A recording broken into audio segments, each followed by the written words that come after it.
Professor Jayashankar వ్యవసాయ విశ్వవిద్యాలయం అభివృద్ధి చేసిన నాన్ హైబ్రిడ్ BT28 పత్తి రకాన్ని కేంద్ర కమిటీ ఆమోదించినట్లు ఉపకులపతి ప్రొఫెసర్ జానయ్య తెలిపారు. ఈ కొత్త రకం అందుబాటులోకి వస్తే రైతులు ప్రైవేట్ కంపెనీలపై ఆధారపడటం తగ్గుతుందన్నారు. ఎకరానికి 5,000 వరకు విత్తన ఖర్చు ఆదా అవుతుందని చెప్పారు. రైతులు తమ పంట నుంచి విత్తనాన్ని భద్రపరుచుకుని మళ్లీ వినియోగించుకునే అవకాశం కూడా ఉంటుందని వివరించారు. వరి, మొక్కజొన్న, సోయాబీన్, కంది, పెసర తదితర పంటలకు చెందిన మరో 11 కొత్త రకాలకు కూడా రాష్ట్ర స్థాయి కమిటీ ఆమోదం తెలిపిందని వెల్లడించారు.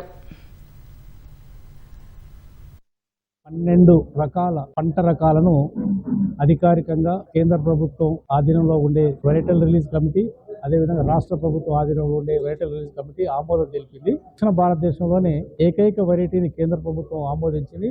అది non hybrid BT cotton variety, Warangal BT cotton variety 28 అనే పేరుతో రిలీజ్ చేయడం జరిగింది. ఇది రైతాంగానికి ఎంతో ఊరటనిచ్చే వెరైటీ, ఖర్చు తగ్గించే వెరైటీ. ఎందుకంటే విత్తనం ఖర్చు ఇప్పుడు ప్రెసెంట్ గా 5,000 రూపాయలు ఉంది.